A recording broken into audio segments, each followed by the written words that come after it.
opposite sign. It's all falling apart now.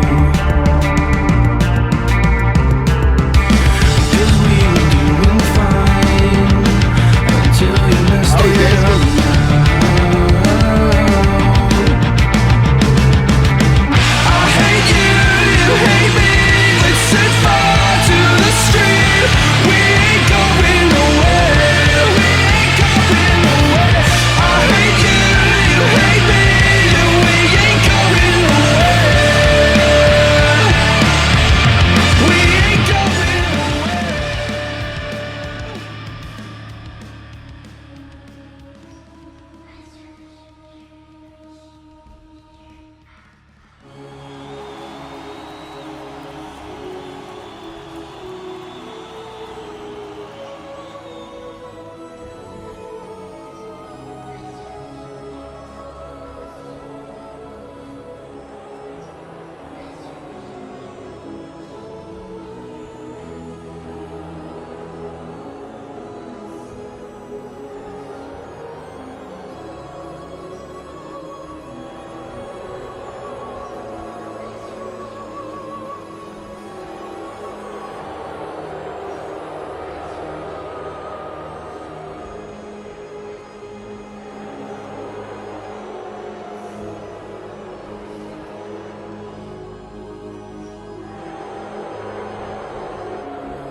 Worshippers, sisters, hear my own call.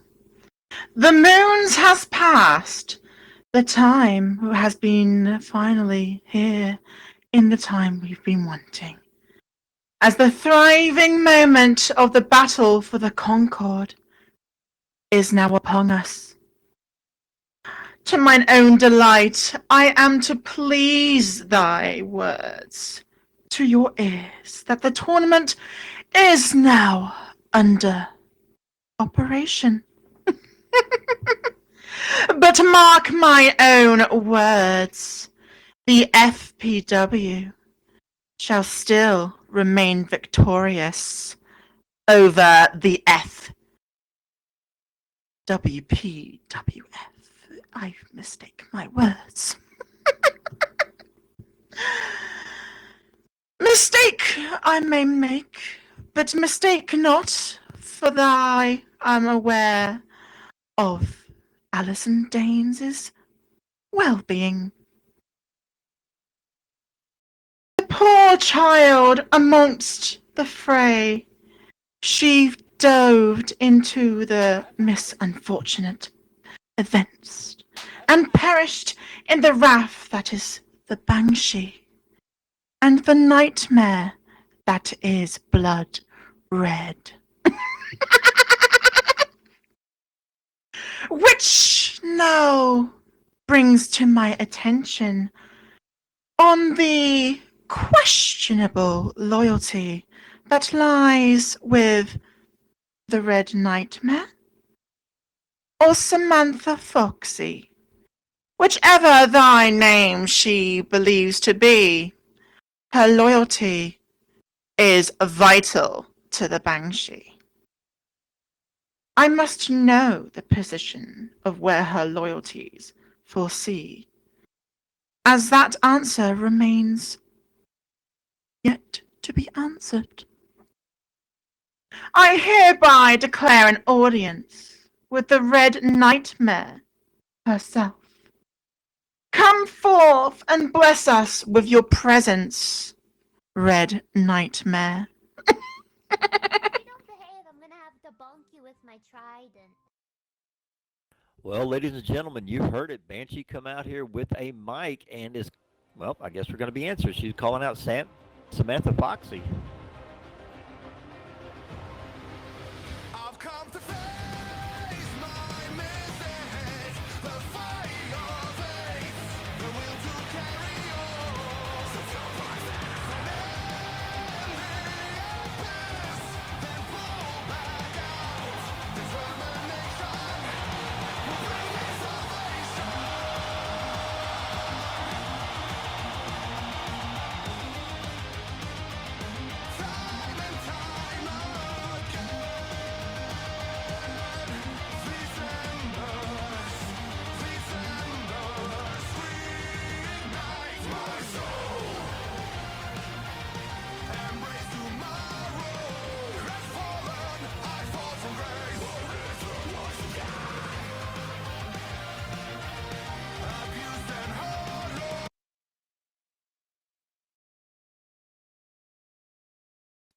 All right then, Miss Banshee. Um, I started getting a little bit tired of all this thing, and I'm a little bit tired of hearing you saying, the red nightmare there, the red nightmare here. You're trying to convince everyone here that my old demon came back and is in charge. But that's just you to believe that. Is that true? My counterpart is back? Oh, yes. There might be evil lurking within me. Yes, I don't hide it. But do you know something? I accepted what I've done, and I accepted all the punishments. I moved forward, paying for every bad thing I've done in the past, and from that, I've worked and busted my ass for redeeming myself. And you're exactly what I'm fighting to never be ever again, Banshee. I won't allow it to be someone like you. I am Samantha freaking Foxy, and I will be damned if I'll change the person I am today. The same people here in the crowd, in this very arena, know and love since day one, and on top of it, I am not going to allow you to spread ruin and destruction in the roster involving more and more victims like Becky. I will stop you no matter the cost, and that will be at Rock the Dragon in a one-on-one match. Just me and you, Banshee, and this will end there.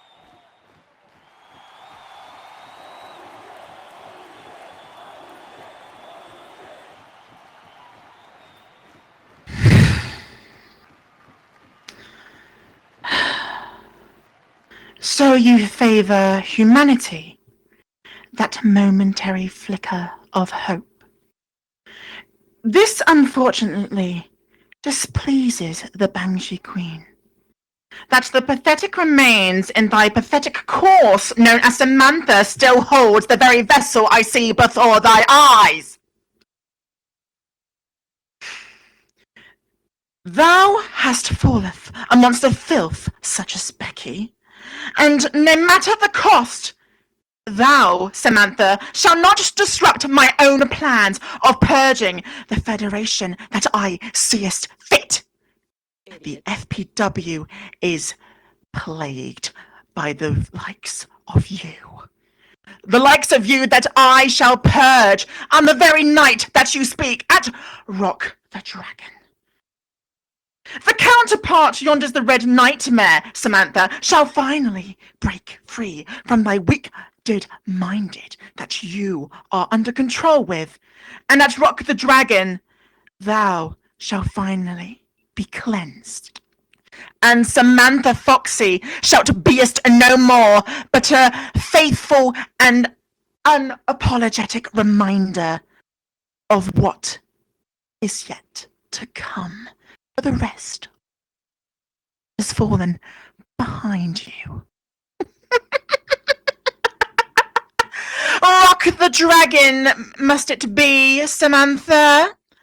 Very well. I will see you in 7 moons.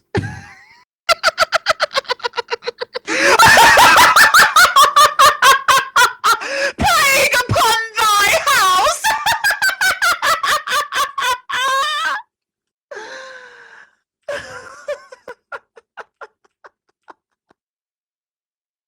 Uh-huh. Yes. By the way,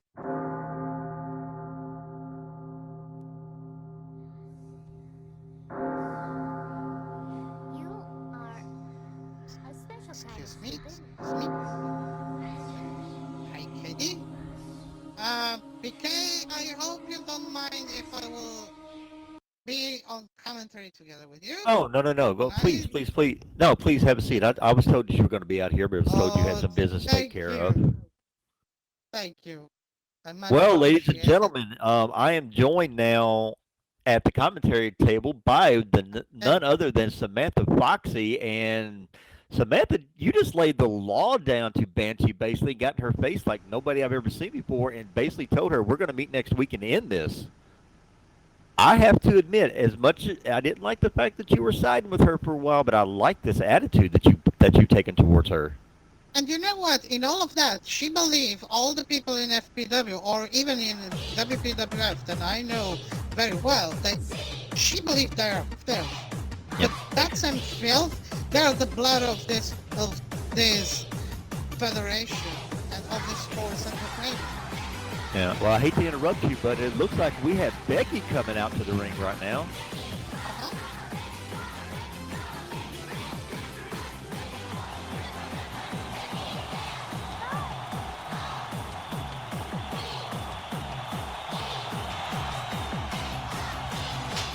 Becky, hi Becky.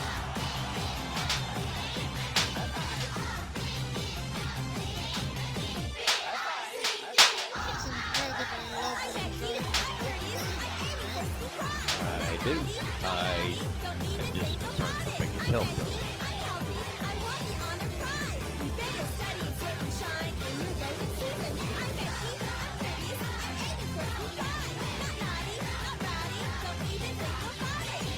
Oh, there's also the same outfit as Becky.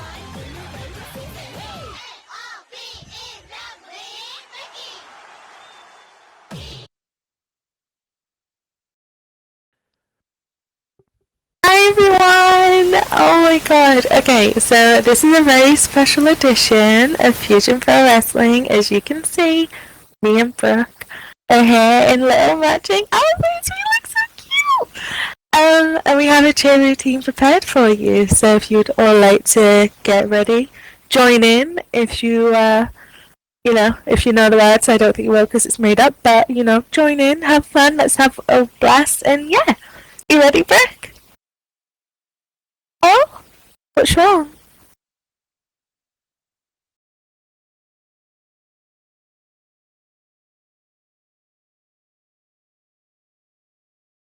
Okay, I think I can do the rope. Becky, uh, look up. I value your friendship, and trust me, I respect the hell out of you, but I don't think we mesh well as a tag team. You're this adorable buddy, no pun intended, on Double Machine. Amazing person who's always happy despite all you've gone through, and I admire that. But then there's me. I'm not a cheerleader or bubbly or anything like that. I'm the Black Swan. You've seen me in the ring. I'm vicious and I hurt people. This cheerleader thing is just not me, Becky. I'm so sorry. Brooke, I'm sorry. It's okay though. I won't lie to you. I'm a little sad we won't get to team up, but I completely understand too. You're your own person, and I'm my own person. But I want to thank you for being so nice to me this whole time and taking a chance on me, and I can see this being a very good friendship. And thank you.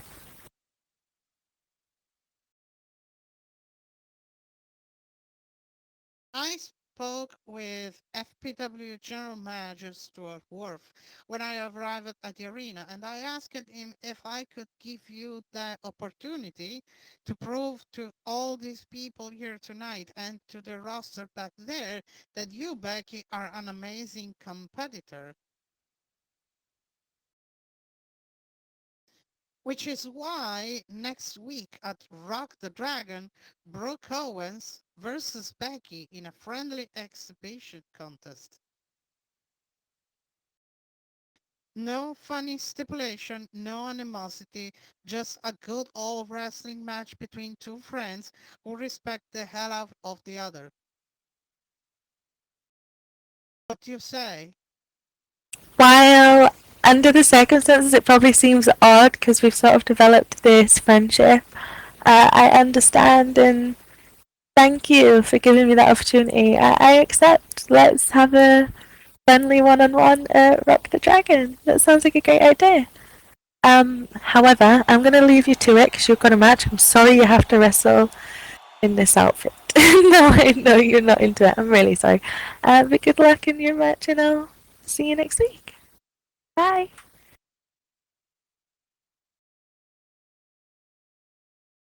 All right, ladies and gentlemen, it looks like we're going to have a friendly exhibition match next week between Brooke Owens and Becky at Rock the Dragon.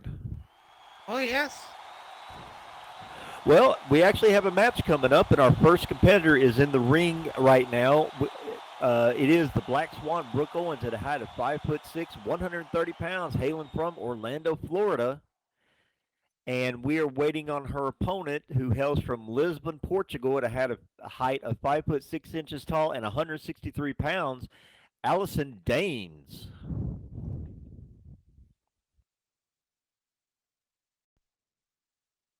Ooh, it's so Allison without Chris.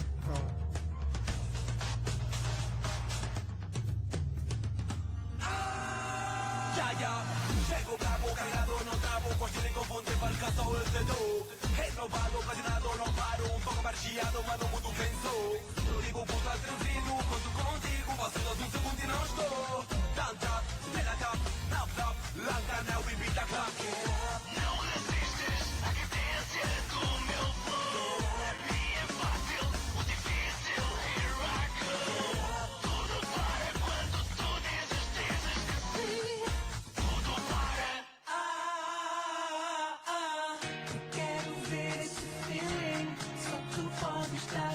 Eu quero ter esse feeling, não deves negar. Eu quero ver esse feeling, só tu podes dar.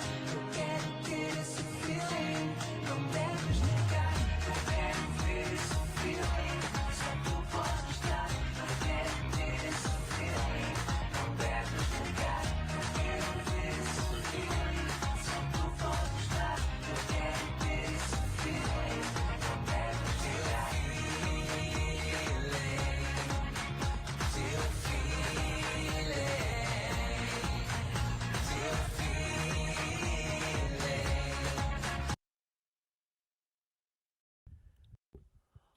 All right, these two ladies are ready to get underway. And as soon as they get the okay from our new ref, Mm-hmm. gonna It's be Katie Powell. I never seen her. yeah. I mean, she's been around a little bit, but she usually when Feds uses they use as a fill in, like something come up, like with what happened with Nicole, something came up was unexpected. She we use her as a fill in ref. So Mm-hmm.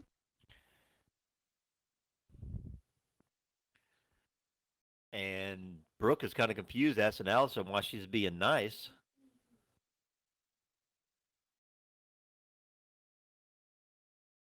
Allison says, "Sorry, don't know names. Let's just wrestle." And here they go, going to a lockup.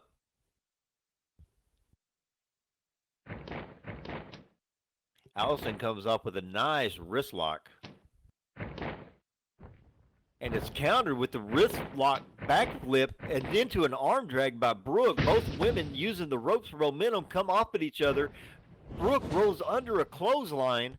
They both meet in the middle. Oh, nice drop kick right in the mouth by Brooke. That sent Allison on her backside. It's a very cool, very technical style as a start of the match. It very much is. And just like every week that, I understand, I know he's not here, but every week Paul and I are talking about what great matches the women in FPW put on, and this is starting out to be a great one. It seems Brooke is confused with the high five from Allison, and now they're again in a lockup. Probably I would be a little bit confused myself, but still. And Brooke goes back into a lockup, and now Allison just took a page out of Brooke's book and hit her with the wrist lock backflip into an arm drag. Both women back into the ropes again.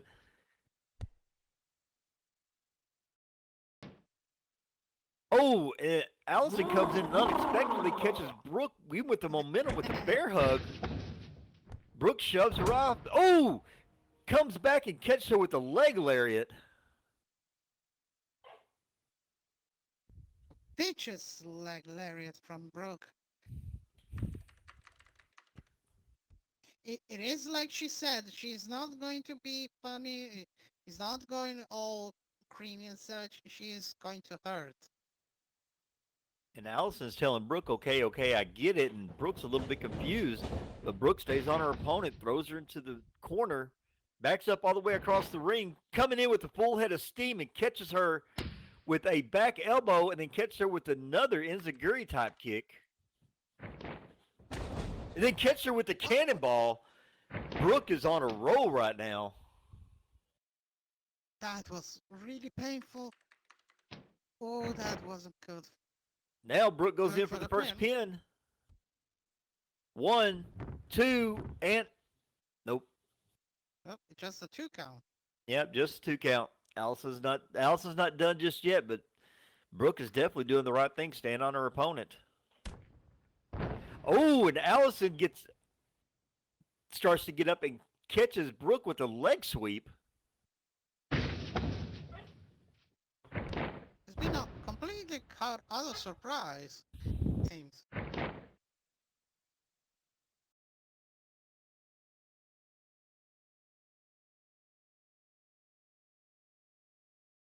Ooh, and after a powerful rolling thunder, she picked up Brooke Owens and Irish whip her to the corner. Is Allison preparing for a big attack, I'm sure? And oof! Corner splash! Oh, she's mocking Brooke Owens, I think.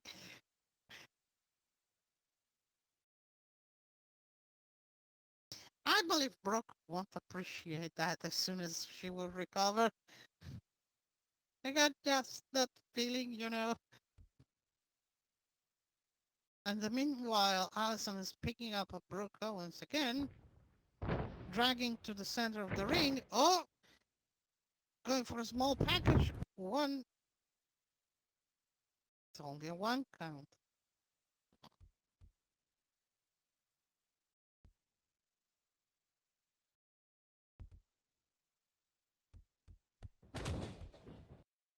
Oh! A powerful shotgun dropkick from Brooke Owens to Allison Dane and crushing her on the corner.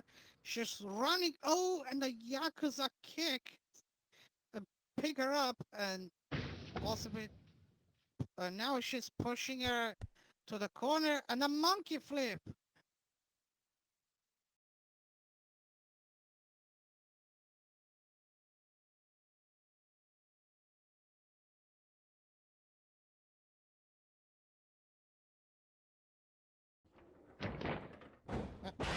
Pick her up. And, oh, that was hard. A dragon suplex. And she's picking up. Brooke is picking up against Allison. Once again. Is she going for another suplex? Nope, she's Irish whip Allison to the corner, and Brooke is ready to charge. She's charging it. Oh, Allison counterattack with a kick, and then a front missile drop kick from the top turnbuckle.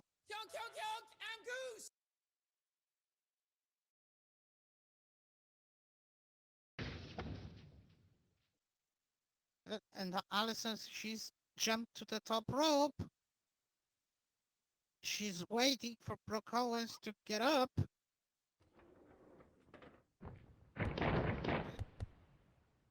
No, she didn't wait. Brooke Owens rolled back away, and Allison bouncing back to the top rope and landing on Brooke with a ground and pound.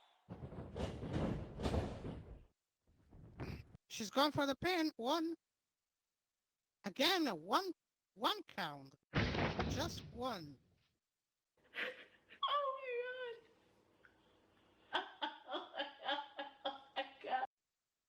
Allison is already like, what should I do? What should I do?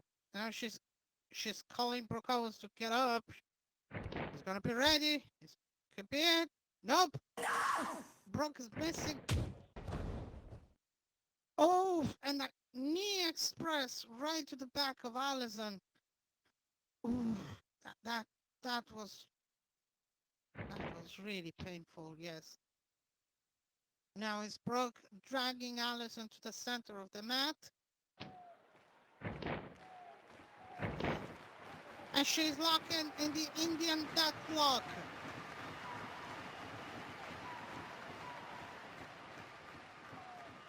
When Allison is already dragging desperately to the ropes.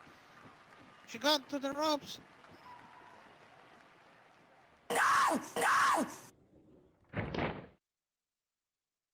And Brooke Owens break the hold immediately without waiting the referee to count. That wasn't enough for Capitalize, but let's see. And Brooke pick up Allison again, dragging her to the center of the ring. Oh, and Allison is countering with elbow strikes right on Brooke Owens' face. And now Brooke is doing the same on Allison. This is going to be a brawl for enough. Irish whip. And, ooh, Allison bouncing with a crossbody and Brooke Owens hitting a rocket kick on the meter and the pin. 1, 2, 3. Ladies and gentlemen, the winner of this match is Brooke Owens.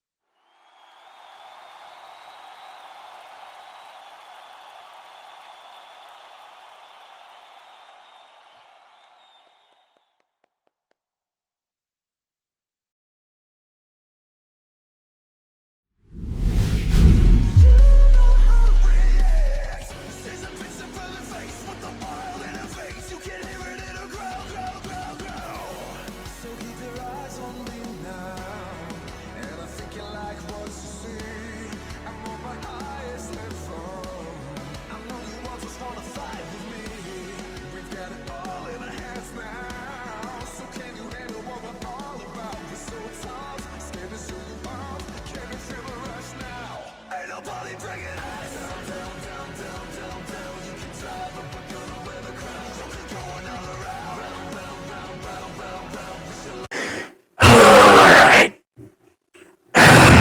where do I begin? Oh, I think I know the best way.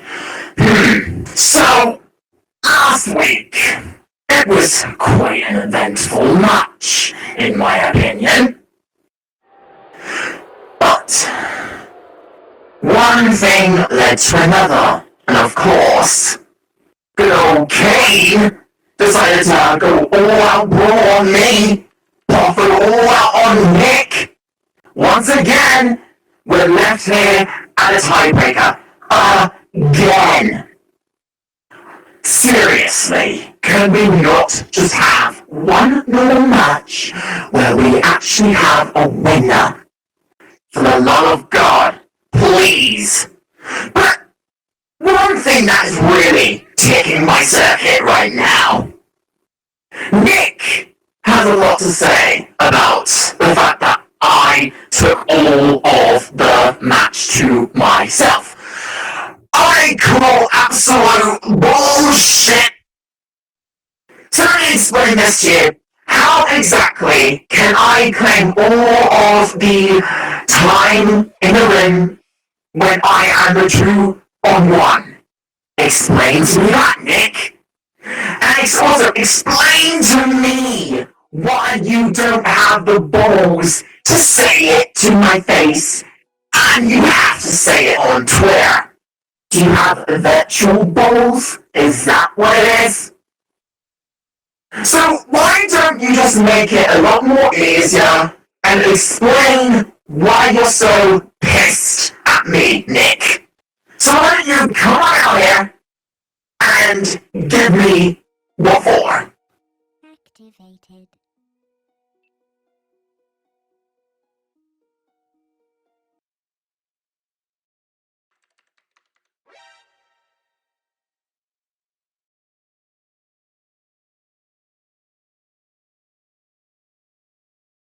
Well, it looks like Tristan kind of had enough of his supposed tag team partner, and he is actually calling him out to set the record straight. I mean, I've never known, Searching. Nick to back down, but I don't see him coming. Really? Really? You're not gonna come out and at least give me a reasoning for why you're so bare now behind my back? See, I thought you were... What? Well, ladies and gentlemen, Tristan was talking to Nick, and it's not Nick coming out, it's actually Kane Navarro. This is going to get pretty interesting pretty quick.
Okay, so I know you weren't expecting me exactly right now, were you, Tristan? So let's talk about last week, alright? Let's talk about last week. And that beatdown that went on between the two of us, alright? Well, Mr. Josh Poffo, as that beatdown was going on between the two of us, he refused to back me up. So whatever you and Nick have going on, let's take a back seat. Josh Poffo, you and your little croonies, the Trench Bros, just stood there and watched it happen. Tristan and Nick were beating my ass, and you just stood there. You stood there, you're supposed to be my tag team partner. You were supposed to back me up as Nick and Tristan beat me down. And I'd like a little explanation about that. So why don't you get your ass out here and talk to us? Talk to me face to face. Hold on a minute. Hold on what? You are going to complain the fact that you had no one to help you. If I'm not mistaken, if anyone was stealing the time in the match, I think it was pretty much you.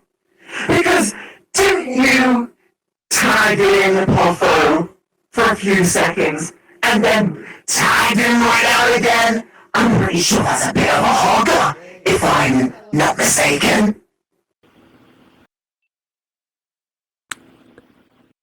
Alright, listen.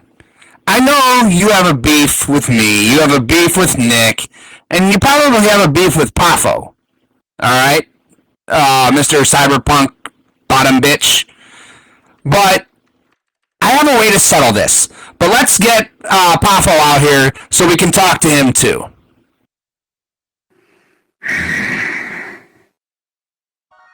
Great.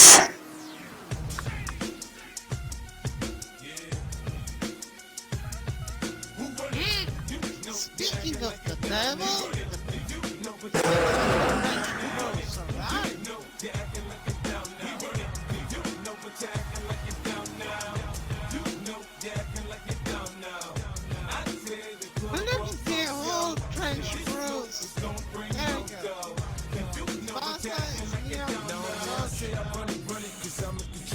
Hi guys.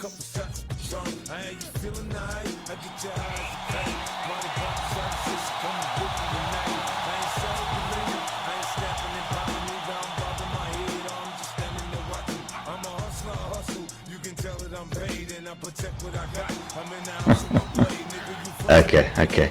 Let's get one thing straight here. Kanye, whatever the fuck your name is. You tagged yourself in. And that's why you got beat down, because why the hell would I help you after that shit? Oh, so we're talking about that blind tag? That's why Damn right. you let me just get beat down? Mm-hmm.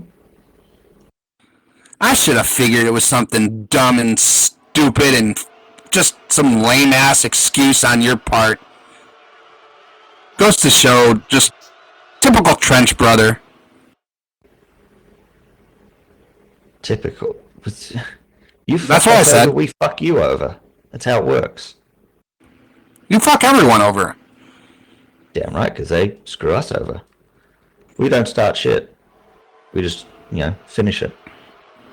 I'm gonna get between the two of you because I'm sick of this. Specifically with you, Potho. I like how you say that you always are the ones who finish everything. But if I'm not mistaken, the Trench Brothers are not always behind, truthfully, on their word. When have you ever been truthful behind anything you say? Especially that one over there. Are you frustrated? Explain to me. You're still bringing Neon into this? You're still butthurt? I mean, you brought more here, so why not? Aww. It's okay, Tristan. I know you miss me. Oh, that's cute. Well, I have a way to settle this. Well, I actually have a couple ways. Yeah, go on. Why don't we have a match next week, and we include Mr. Nixon. But for now, I've got an idea. Alright, go ahead. Oh, okay. Oh, Oh! It's going to starting a brawling. And Somebody wow. can come out and Alright.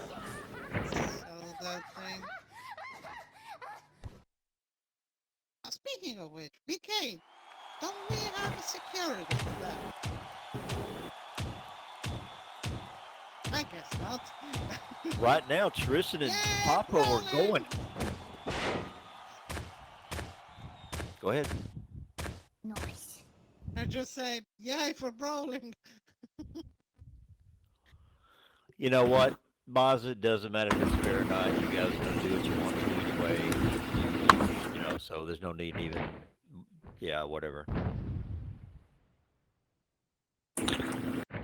as I was saying, us four next week rock the dragon in a fatal four-way.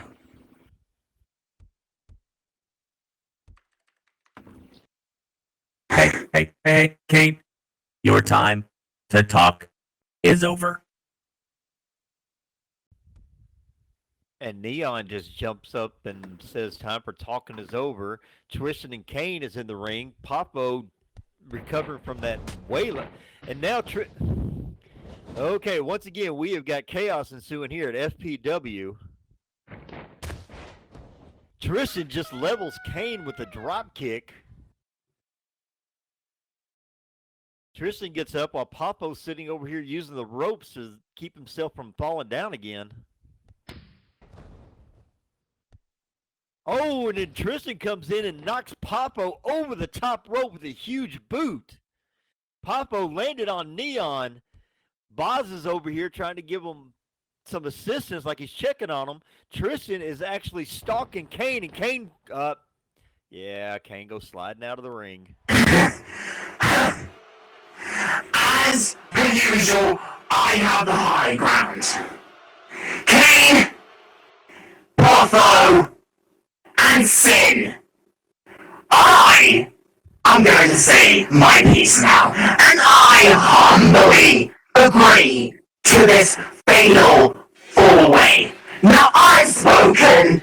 I'm the one in the ring. I'm the one who's on top. So why don't you all just go back to the back, and we'll set this next week. Done deal, you. Let's go, guys. You got it. Damn, what kind of stupid... You've got it! Wow, first time ever in his life. Ha! Good one, Okay, Leon. well, it looks like, I mean, we're going to actually have to get the official word, but it looks like we may have a fatal four-way match set up for next week at Rock the Dragon. Mm-hmm. Yep, it's going, and it will be Kane, Tristan, Palfa, and... Okay, well, apparently Lux has something to say now. I told you, ladies and gentlemen, I have no idea what happens from time to time, so we're learning this as you go. I wasn't expecting Lux to come out here.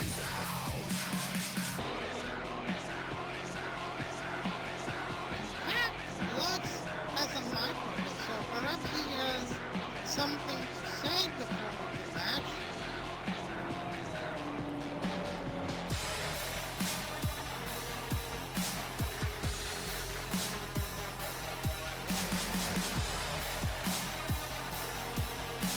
Lux has a microphone. Mm-hmm. So y'all want some soap? You all want some wrestling and not some soap operas, right? Me too. I am so sick of coming out here and talking when it's crystal clear what needs to be done. It was cute. It was cute sticking me into that glorified handicap match last week against the Trench Brothers and against my partner Skillix. We all knew what would happen. I did what I had to do, and I was sure to be the one to do it first this time. Even if it cost us the match, I'd do it again. Because you know what? Some people just need to be knocked the F out. It feels like forever ago since Skillix jumped me from behind and scrambled my brains at throwback. I can't even remember a time before it anymore. And I knew it was only going to be a matter of time before the trench hose came around smelling blood. But this horseshit has derailed me long enough. This ends. And the next and last stop is Rock the Dragon. I don't need some gang to fight my battles for me. I don't need spook show, smoke and mirror parlor tricks. I only need that bell to ring one more time to prove it. Looks like Lux is calling out Skillix, and I was there whenever, I'm sorry to say, and I don't mean to rub it in, but Lux is right. He got his brain scrambled by Skillix, and that's been about a month and a half, almost 2 months ago, and we're 1 week away from Rock the Dragon, and Lux wants Skillix at Rock the Dragon.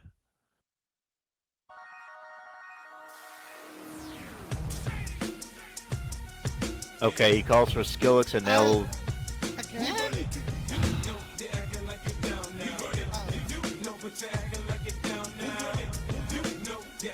My God, don't they have anybody better to send out here? Hey, shut my fucking music. Cut the music. Cut the music. So, for everybody in attendance, I'm gonna need BK to shut the fuck up for this because the grown-ups are talking. Why don't you just blow me? Shut the fuck up. This is my time, not your time. I'm out here talking all the time, bitch.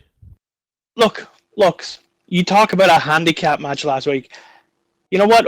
How is it a handicap match? It was a tag team match. I've got my partner here. Where is yours? Neon, please inform this beta male what it's like being in a tag team because I think he is a bit confused. You see, Lux, whenever you are in a tag team, you are a cohesive unit. The only thing cohesive that went between you and Skillix was that there was nothing cohesive between you two. You guys couldn't find your way out of a wet paper bag as a tag team. But you know what else I love? I love he just says that all he needs is the bell to ring.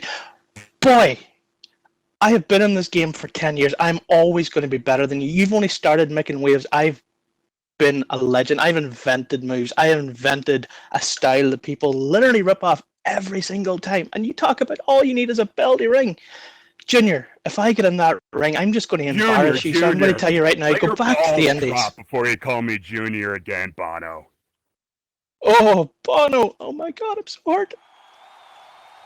At least I don't have a fucking name after a car, you useless piece of trash.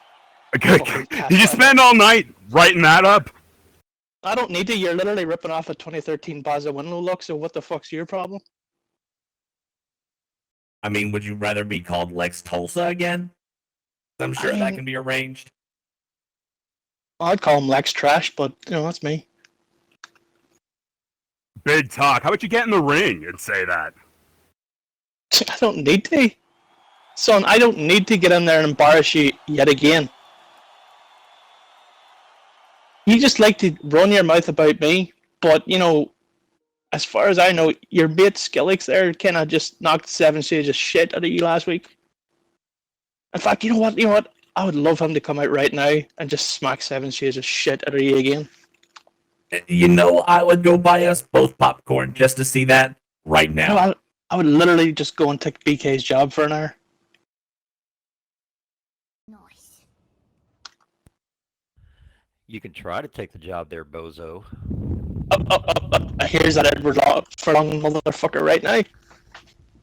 Oh, here he comes. Here he comes. Oh, this is gonna be so good. Here, we'll move Edward Furlong. Go and smack the shit out of him. I mean, it seems like we are now the contender. Let's kill it.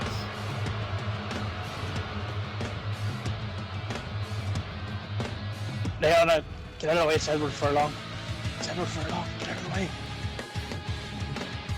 After you, sir. Go ahead. I really love the Crow. Not the original, the Edward Furlong one.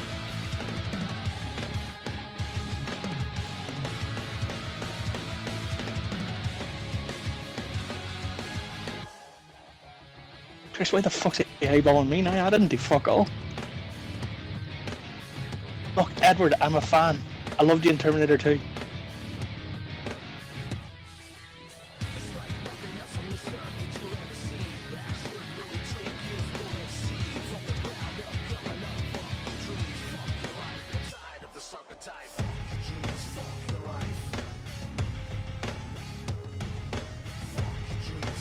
Oh, here we go. Smack him! Smack him!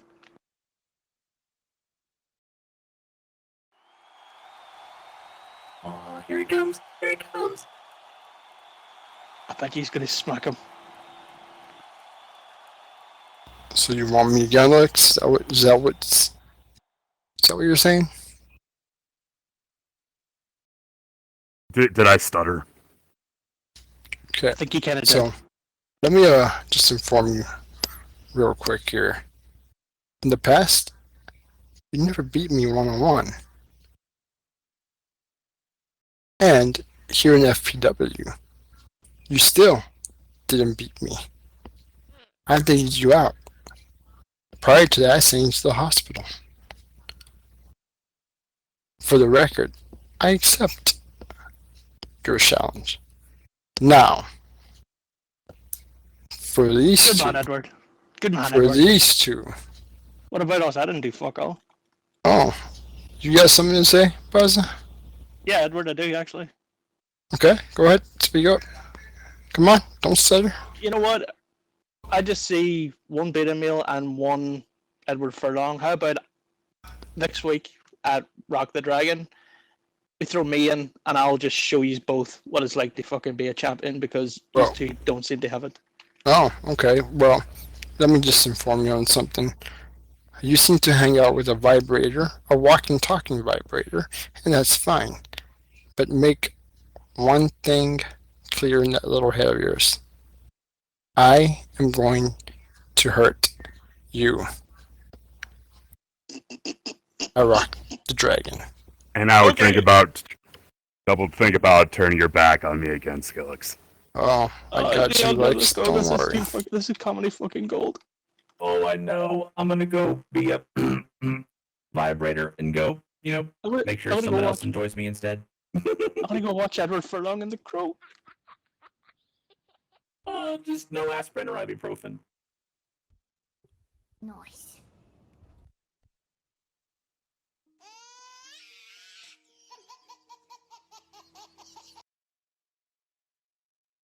Wow, this actually has been very intense. So we have another big match for Rock the Dragons. All right, ladies and gentlemen, now we're going to get on with our next match. I've already introduced Kane Navarro that's been sitting out here, and his opponent, standing in the ring at a height of 6'3", 230 pounds. He hails from San Antonio, Texas. It is the Culture Skillix.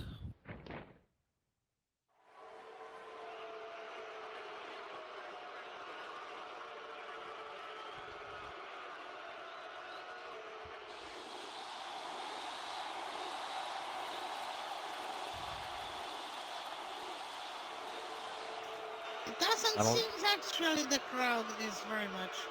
And I don't know if Skillix is doing the right thing. I mean, I personally wouldn't turn my back on Kane Navarro.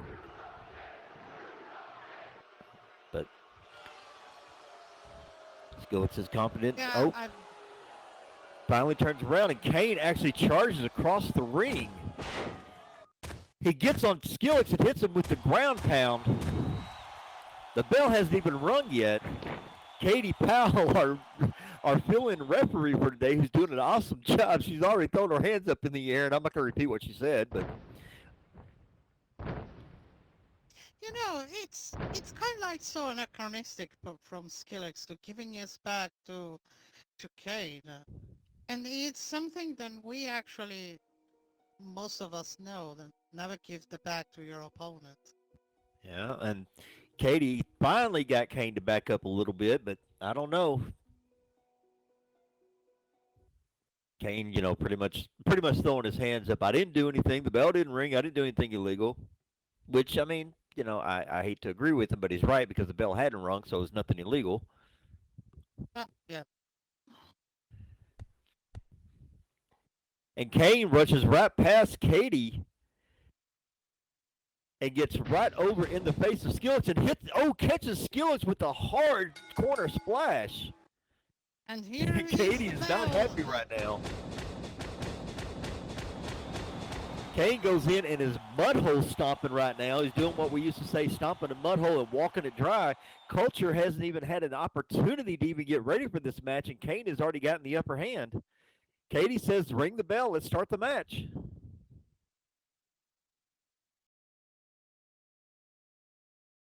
Kane goes over and picks Skillix up. Oh! Shoves him in the corner and comes in immediately and catches him with the monkey flip. Didn't even bother to get any momentum up. Skillix is holding his lower back. He hit the mat pretty hard. Kane's getting up, a little smirk on his face. Yeah, it sounds like a good strategy, striking hard immediately, so giving so Kane can have a good advantage on Skillix, but still. Oh, and Kane goes up and hits a Starship Pain from across the ring. Goes in for a pin.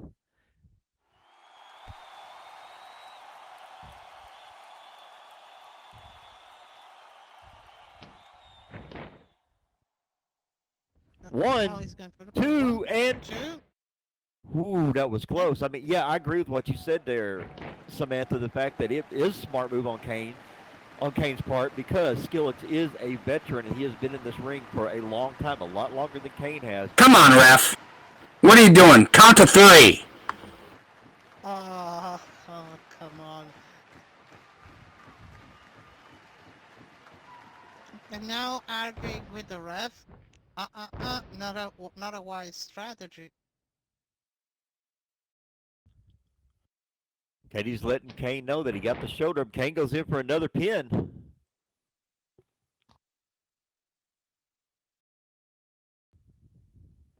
One, two, and another 2 count.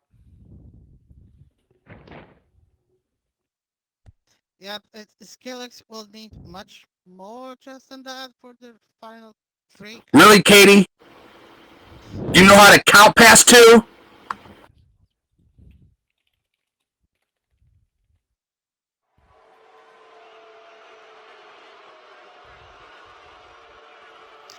I would say Kane is a little bit too focused at the moment arguing with the ref instead of beating the hell out of Skillix for beating him properly.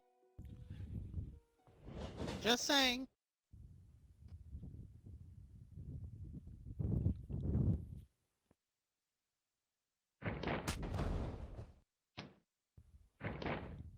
Kane tries to come in and catch with the clothesline, but he actually gets countered with the blue Z.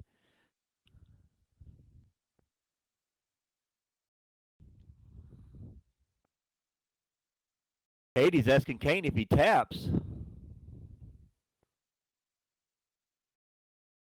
Kane replies no. Well, it seems Kane is dragging Skillix close And that's to only the ropes. and all that's doing is just putting more pressure on that arm, because not only does he have to drag his body weight, but he has to drag the full body weight of Skillix.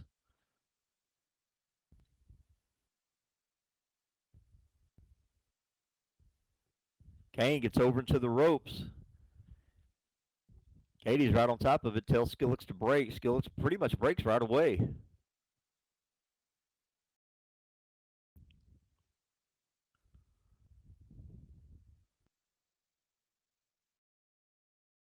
Now Skillix is doing a little bit of recovering, catching his breath, but needs to stay on Kane. Even though Kane is pretty new to the wrestling world, he's not a slouch. He knows what he's doing in there. He's been in there with some of the best. Kane gets up and kind of trips backwards and ends up in the ropes, and Skillix sees it and comes rushing across. But Kane actually ends up catching Skillix with a kick to the gut.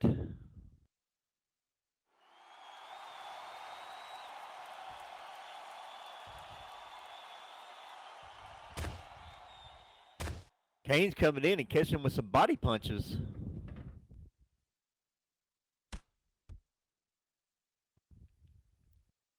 Oh, nice European uppercut. Caught Culture right under the chin. Kane picking him up. Goes for a power bomb.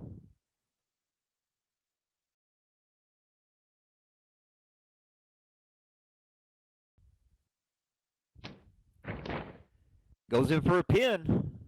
1, 2. Only a 2 count. That one was close. That was one of those 2.999s. I mean, it wasn't enough for capitalize, but it might be Kane is very close to doing the final count on Skillix. Yeah. Come on, ref. That is again you failed to count to 3. Get it together.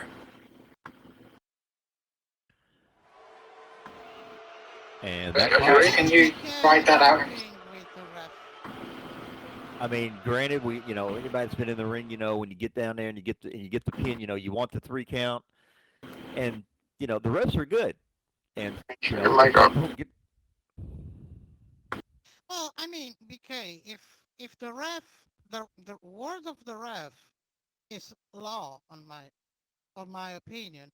If she didn't count 3, it's because you didn't made the right choice of strikes. Correct. For allowing your opponent to being counted at 3. So it's actually the wrestler fault and not the referee. And Kane was over there arguing with the ref, and it gave time for Skillix to get up. Kane comes rushing in and actually tries to get Skillix with what looked like some kind of clothesline, but Skillix ducked it and has now got him in a sleeper.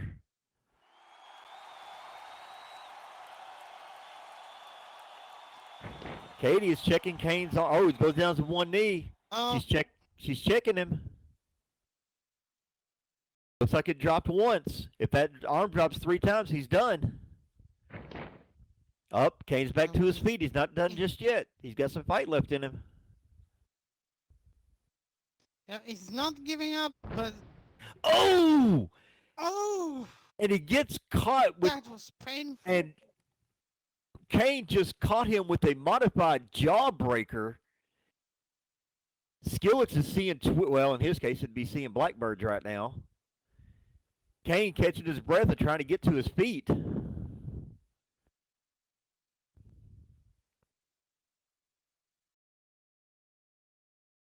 Kane's still feeling the effects of that sleeper hold. I mean, Skillix had it. He had it cinched in tight. I thought Kane was done, but Kane's showing resilience right now. Got a lot of people out here rooting for Skillix. Somebody just yelled, "Knock his head off." Yeah, I know, but this time Kane looks very much tired and hurted after the sleeper hold. So it has to capitalize now, or probably Skillix would get the better hand.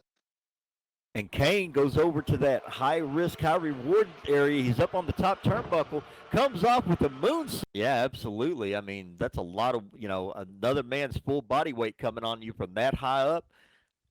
I'm surprised that Skillix was able to kick out of that. I'm surprised the air wasn't knocked out of him. I believe it's been pure instinct, like BK. Yeah. It's been absolutely pure instinct of that. And Kane's arguing with the ref again. Telling the ref on the next move.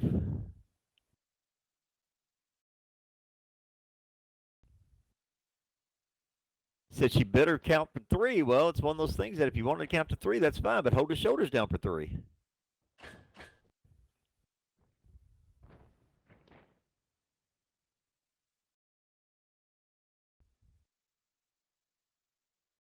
Kane's perched up on that top rope, waiting for Skillix. Skillix gets up, comes in. Kane tries to hit him with the flying lariat, misses, and gets hit with the cancel culture. Skillix got it. Goes in for the pin. 1, 2, and 3. Ladies and gentlemen, your winner by pinfall, the Culture Skillix.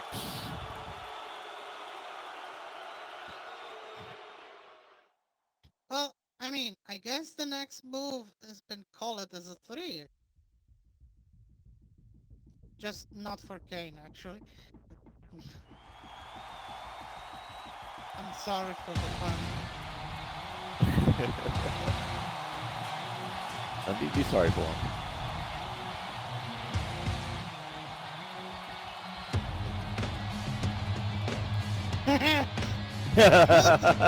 Yeah, you're absolutely right. Kane got his 3 count. He said after the next move. Ladies and gentlemen,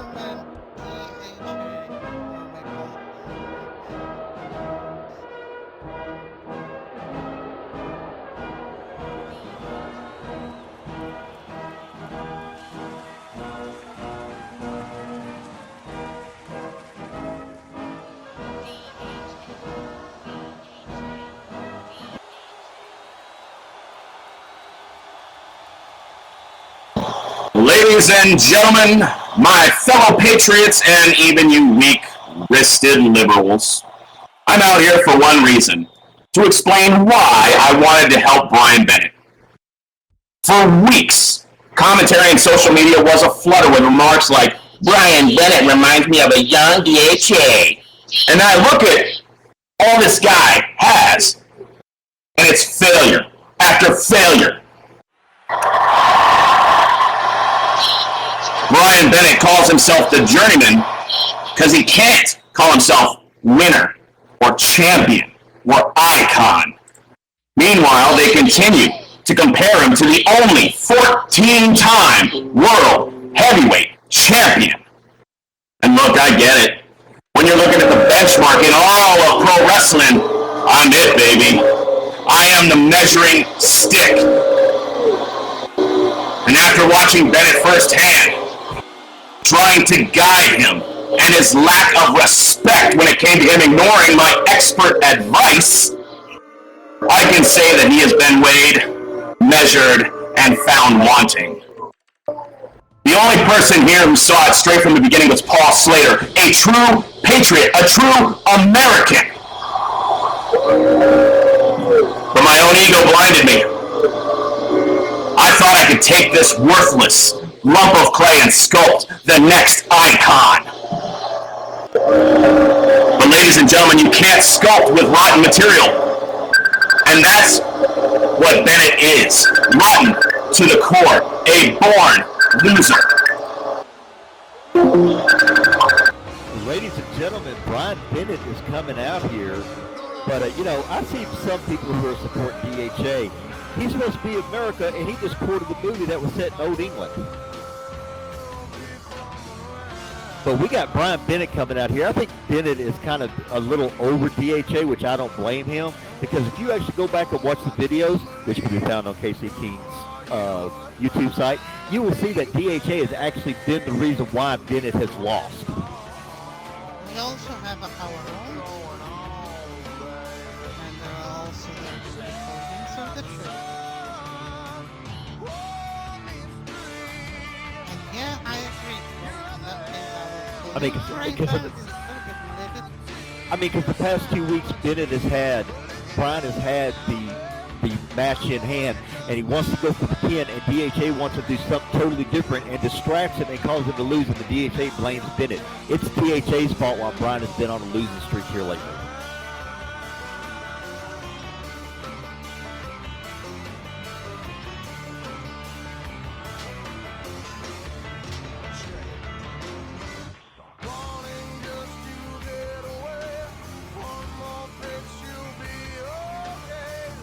I think Brian is actually...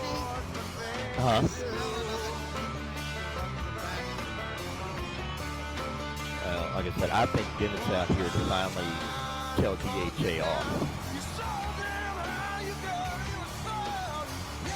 Fans would love it. Alright. I've heard enough of the American idiot.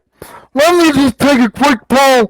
How many of you want me to stick this 2x4 straight up his ass?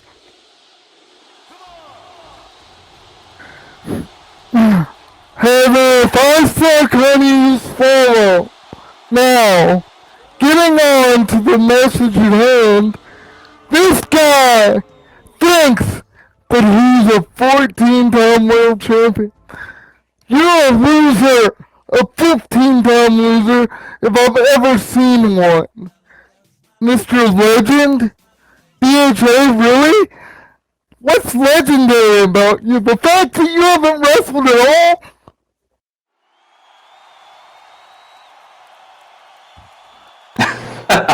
Brian, look, I'm not going to have to defend myself against your little accusations.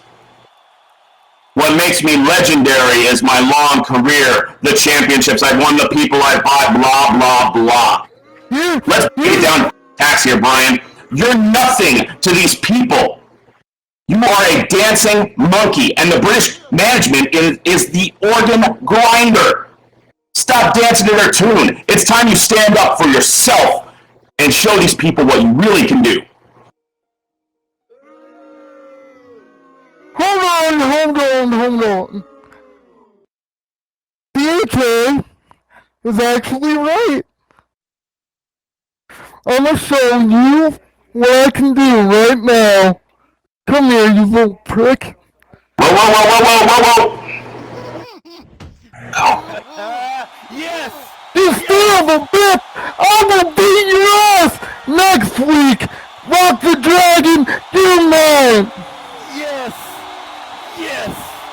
Brian finally had enough and just laid out DHA. But wait a minute. Brian might have just grazed him because DHA just got up. Brian's trying to get out of the ring, and DHA catches him from behind. Oh, shit. Come on, Brian. Make DHA walk the plank. And DHA lifted Brian up on his shoulders and then slid out of the ring after Brian countered, and now DHA got his tail tucked between his legs, and he is running. Where the hell are you going? You ain't gonna be able to run next week, bitch! And Mr. Clean has left the building. Wow. Jeez. Well, I, for one, am actually glad to see that Brian finally has had enough of DHA. Just wow. Alrighty then. Might be a very stuck card for Rock the Dragon, you know? Dad, where the hell did you put me? Uh-oh. The ringmaster's coming.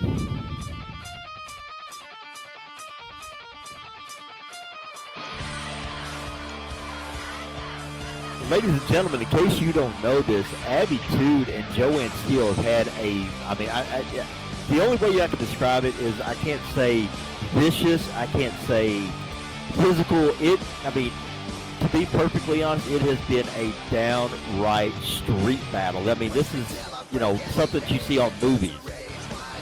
Okay, what's Abby got to say now? Take the mic. I ain't giving you nothing. Not your slave. Alright, take the mic, Abby. Just take it. Here, get it. But Abby and Joanne have had just knockdown dragouts, and like I said, just 2 weeks ago, they started in the ring, and we don't even know where they ended up when the fight actually ended.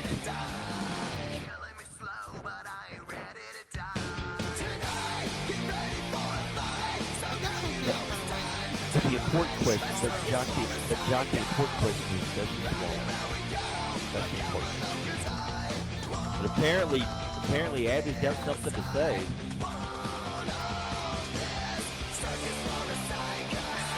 Abby says, screams out, cut her music.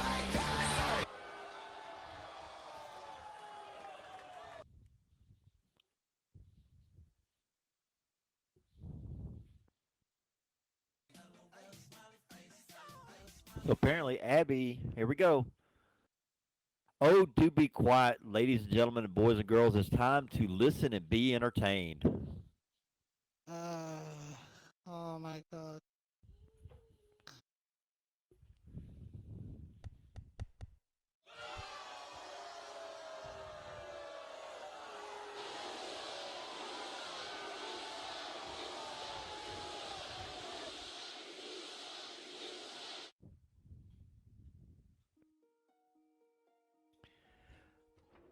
So, given how Joanne would seem to be determined to be hurt or have a death wish, and of course she throws her little chuckle in there, I can think of only one match type that's appropriate.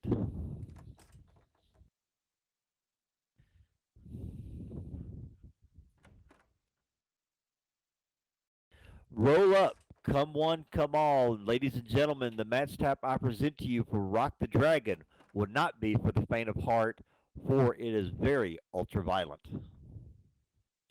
As the match stipulation, I shall beat you again with Joanne. I shall beat you again, Joanne Steele. Seeing as you have such a death wish is a death match. Oh. So the stipulation for the match of Rock the Dragon is going to be a death match. Looks like she's going to explain herself a little bit.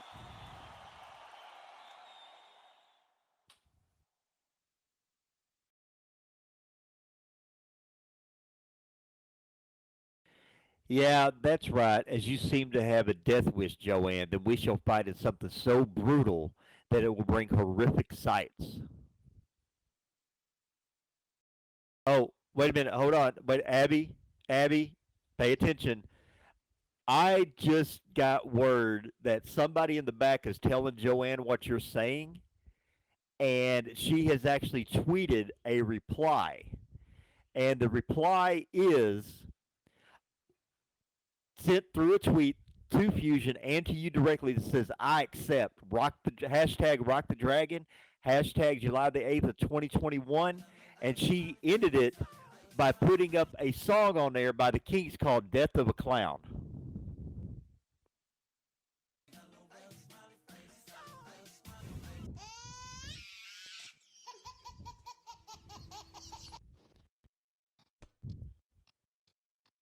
So now Abby has decided to laugh and says, "You will see the horrifying sights at Rock the Dragon, Joanne. You can make those jokey tweets all you like, and it won't save you from your freakish beating next week."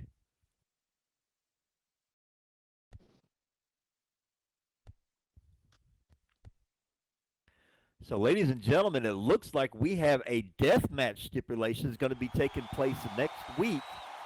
As Abby says, now you all ready to be entertained at Rock the Dragon between Abby Tude and Joanne Steele.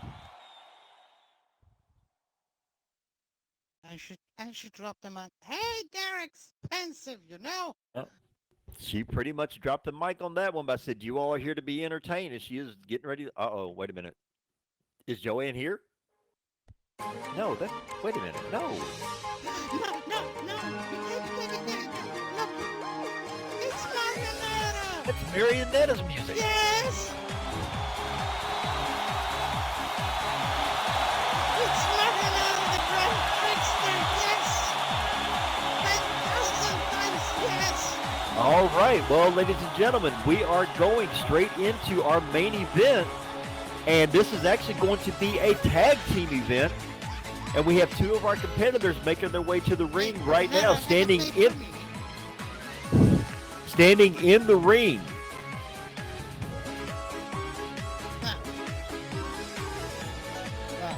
Standing in the ring at a height of 5 feet 10 inches tall with a weight of 156 pounds, hailing from Great Yarmouth, Norfolk, England, the ringmaster, Abby Tude.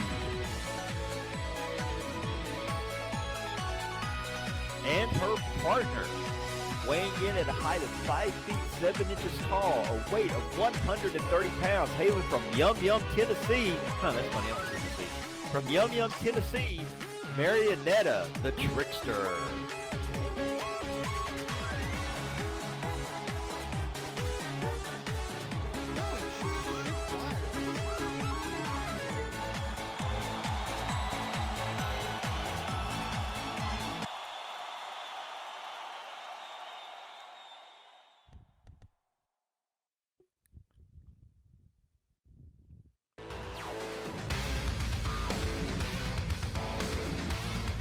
And making her way to the ring, one half of their opponent. Standing in at a height of 5 feet 2 inches tall, a weight of 115 pounds, hailing from Las Vegas, Nevada, Natalie Sonnen.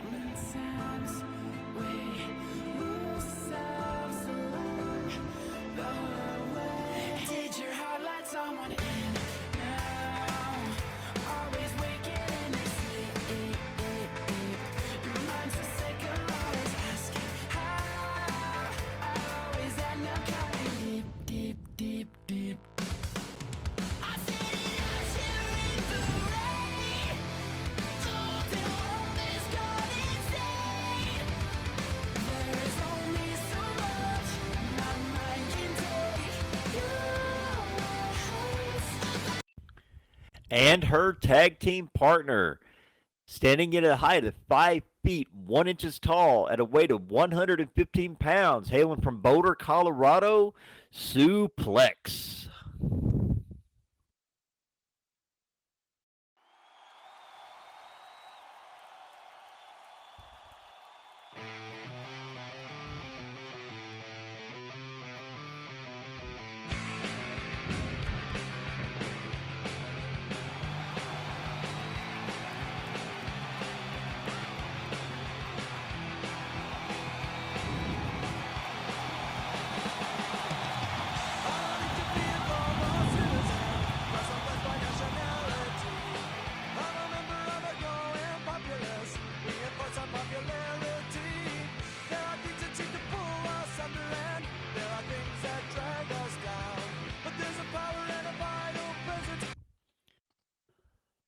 All right, ladies and gentlemen, this is our main event of the evening, and this should be a very interesting tag. All four women in the ring are very accomplished athletes. We haven't seen much of Marionetta. She just made her debut out of the blue. She made her presence known a couple of weeks ago, and now this is her first time to actually get to see her in the ring.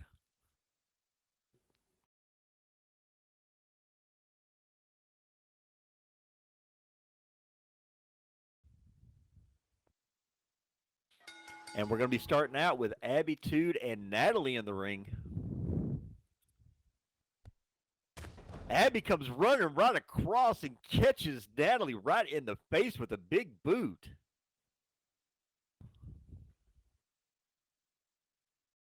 That's one way to catch your opponent's attention right off. Now Abby's going in and just stomping on her, showing no mercy whatsoever, and she's actually kind of looking over at Sue and giving her this little smirk like, you don't want none of this. Now she's going in for a foot choke. That's not going to be much legal. I guess the referee should counting.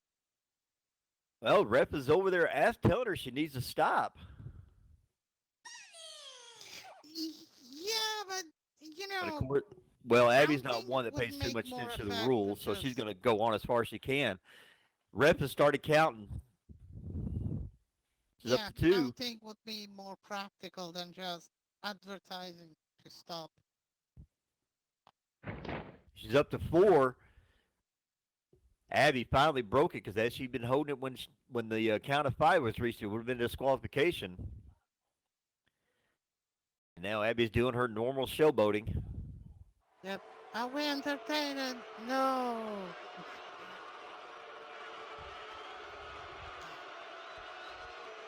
And she very roughly picks Natalie up by the hair of her head.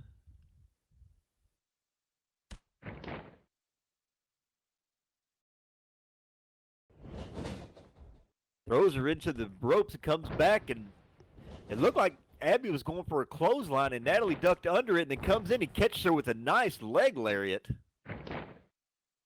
Oh, now Natalie's going for the Goes in for a pin. One. Only a 1 count. I only got a 1 count on that one.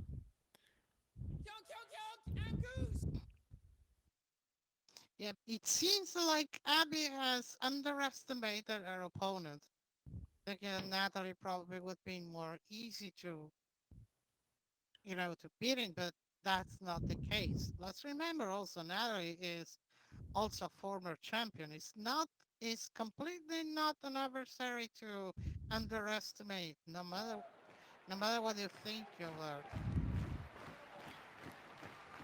And Natalie was able to drag Abby back over to the corner, and Sue makes a blind tag, tagging herself in to help her partner out, give her partner a break.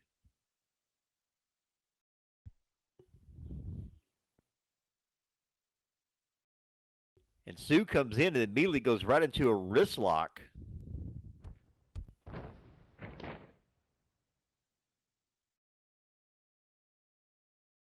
And looked like Abby kind of shook her off a little bit and crawled out of the ring to catch her breath and come back in immediately. Sue comes in and catches her with the chop of real Native American Liz Warren. And then she hits her with an AOC's Brooklyn Mugger surprise. And then she goes in and hits Abby with an arm drag takedown. Comes back up and still holding on to it. Takes her back to the center of the ring.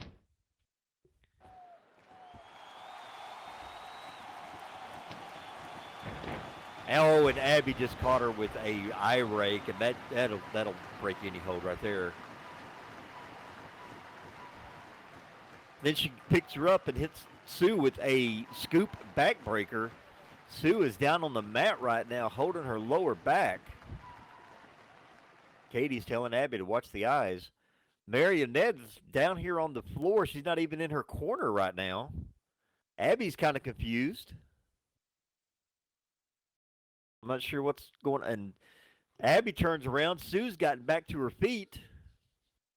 Marionette is out there just screaming, "Hi, I found a shiny." She's not paying one bit of attention to the match. Abby's wanting to make a tag. She just got shoved into her corner.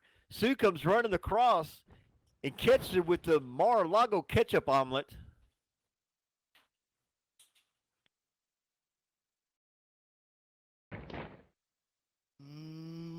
Brings Abby out of the corner the hard way. Now I'm hungry. Picks her up. Got her front face lock, trying to drag her back out to the center of the ring. And Abby's partner, Marionetta, is not making any attempts to reach for a tag. That's really odd. Marionetta shouting at him, "Hey, where you going?"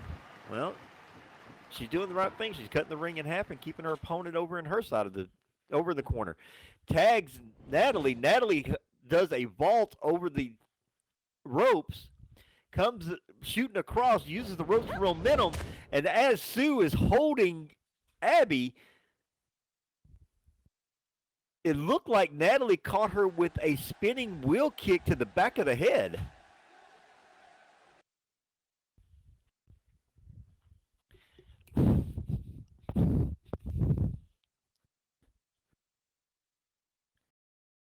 And Marionetta and Natalie moves over, looks like she's waiting for Abby to get up. Marionetta hops down and says, "Nope, nice try." And now Natalie comes in and gets a tornado kick to the back before Abby has a chance to get up. Abby is in a world of hurt right now. She is in the corner as Natalie comes in, and Marionetta jumps off the ring, jumps off the apron again. Natalie rushes across and catches Abby with a backflip kick.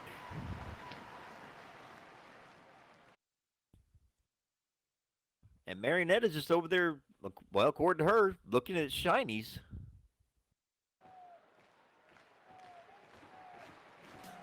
As Natalie brings Abby back to the center of the ring and then whips her hard into the ropes as she comes back. Oh, and she catches her with the Rogan spin kick. Marionetta's over there looking like she's growing a little bit impatient. Abby is on the mat looking up. Natalie's standing over her opponent, but Abby is not an opponent you want to give a break to, so Natalie needs to stay on her. Natalie tells her, "You're not so tough for a big girl."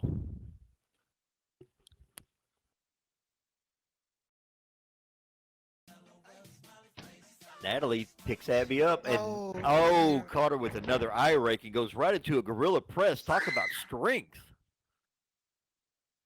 That's quite impressive considering. That's something you would do. But that takes some strength to pick somebody up from just standing there, no momentum, no nothing. She just reached and picked her up, and then held her up there forever, and then put it into a Samoan drop.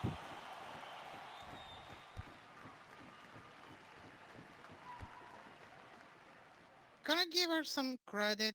That would be. That was actually that. I give her all the credit. That was it. Yeah, but I wonder how much energy that pushed from Abby to using it. Well, right now, Abby's probably taking your advice. She's worn out just a little bit. She's been in the ring for several minutes since the start of it and finally drags Natalie over. And Marionetta finally gets tagged in. So she is finally the legal woman in the ring. She's not going to catch for shinies this time. Well, I mean, Natalie's got some shiny blonde hair. And Natalie gets thrown into the ropes as she comes back. Oh, gets caught with the monkey flip that nearly puts her out of the ring. She nearly went sliding under the bottom rope, but she was barely able to catch herself to keep herself from having that hard fall. Yeah, and that kind of jump is one that Natalie and prefer not to face. Actually. Wait a minute, Marionetta just sat down in the middle of the ring? Mm-hmm. Abby's over here saying, what the, even, yeah, I don't care for Abby's attitude, but I'm confused on this one as well. Oh! It seems like she... Oh, and Natalie tried to get in a nice shot, and she actually tried to throw Marionetta off balance by coming at her, then rolling under her, going to the ropes, but she got caught with a discus punch. Now Abby's all happy. And now Marionetta's going in for a wrist lock.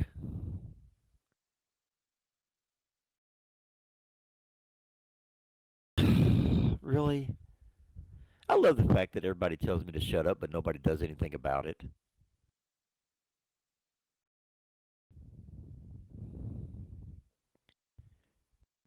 Oh my god. Is Marionetta tickling Natalie? And Marionetta standing in the middle of the ring, just wrenching down on Natalie's arm. And now she's tickling her? Yes. Yes. It seems now is suffering tickling.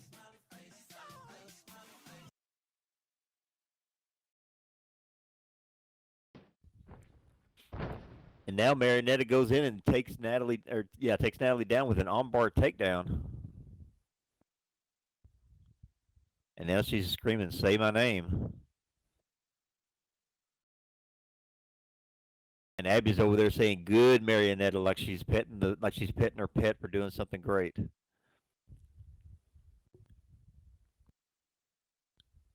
Marionetta yelling out, "Say it like the great one and say my name." That was fun. Now Marionetta is bringing Natalie back to her feet.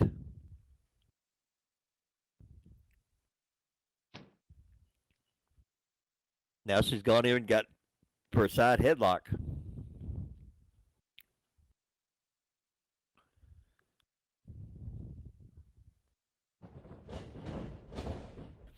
Oh, and Natalie Irish whips Marionetta into the ropes, but Marionetta comes back and catches her with a hurricanrana. And Natalie got spiked into the mat on that one. I hope her neck's okay.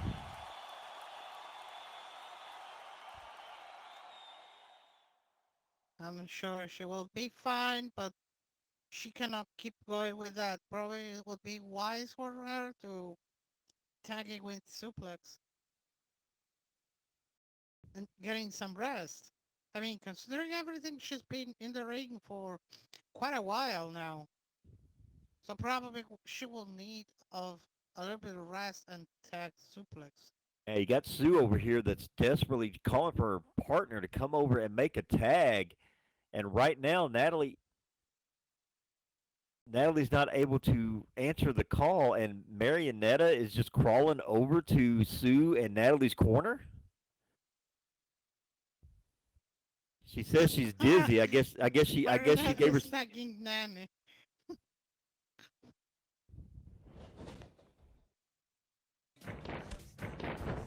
Sue just told her I'm gonna. Shit!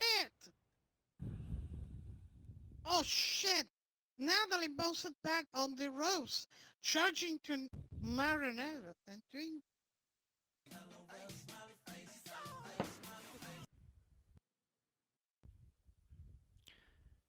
Marionetta makes her way back over to her corner and tags her partner Abby in. Right now, Sue is laying on the ground and Natalie has nobody to tag. And she has been in this match for quite a while. She needs a tag.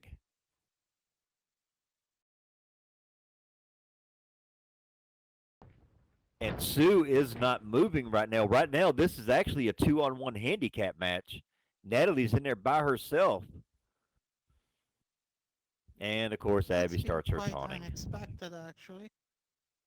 But yeah, it's going to be a little bit, probably for a bit handicap match.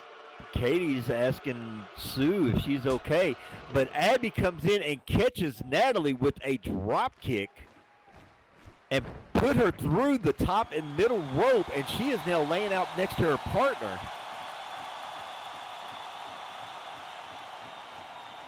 Both ladies are outside, including the legal woman in the ring, and you know, I hate to see it end like this, but the ref's probably going to have to start a 10 count because legal woman's outside the ring right now.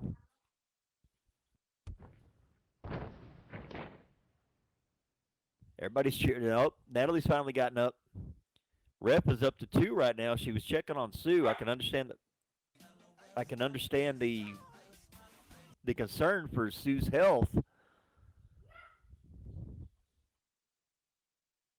Katie's up to 3 right now. Natalie and Sue are outside making sure each other are okay. We're up to 4. Natalie seems to want to get a chair. Natalie's what? Wait. Huh? Are they? Natalie and Suplex are quite arguing because Natalie wants to use a chair and Suplex doesn't want Natalie to cheat. Sue just told Natalie to tag her in, but okay, yeah, Sue doesn't agree with what Natalie was saying, and she wanted to be tagged in to make sure Natalie didn't do it. Natalie talking about grabbing a chair, like you pointed out.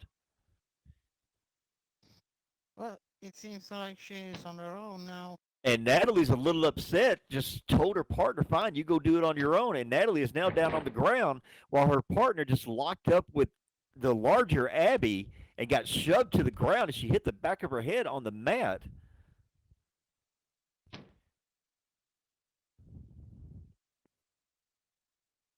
Now they go back in for a lockup. And she hits her with another lockup shove, and Sue, this time I think this hit was harder than the last one. We've seen a lot of ladies around here take some very hard headshots, no puns intended, ladies and gentlemen. But I'm starting to get worried for the women's division. You never know, they've got concussion protocols. Oh, and she set her up and hit her with the Tiger Driver. Katie just told Abby, no more eye raking. That's the third time. And Natalie comes back into the ring and actually kicks Abby and breaks up the pin.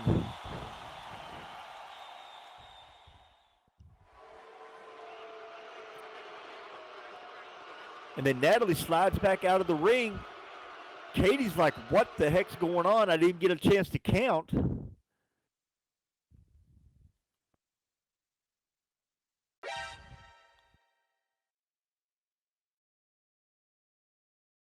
Now Sue's up in the middle of the ring. Abby's once again looking for a tag partner who is over chasing O'Shaughneys. Sue comes in and gets Abby with the "Where's Kimmy?"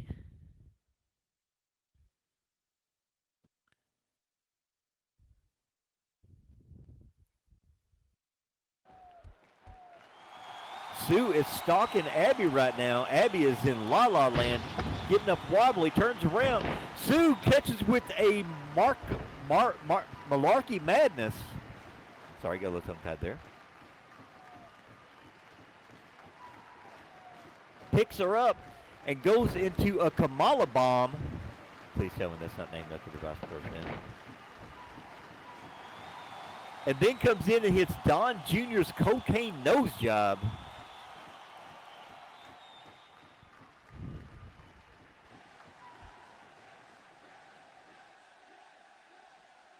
Right now, Sue has got the upper. And wait a minute, Natalie grabbed a chair like she said, and she's gotten in the ring, and Sue has gotten in her way. Sue is saying no. Katie's telling Natalie to hold on. Natalie is screaming, "Let me bang, bro. Let me bang, bro." And Katie says, if you do it, I will disqualify you both. Sue is arguing, telling Katie, don't do it. No way, she's not going to let her do it. Sue turns around just as Abby collects her wits and stands up. Sue turns around and gets caught in the freak spectacle.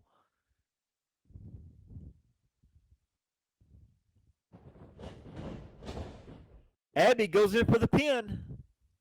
1, 2, and 3. Ladies and gentlemen, your winners by pinfall, Marionetta, the Grand Trickster, and her partner, Abby Tood.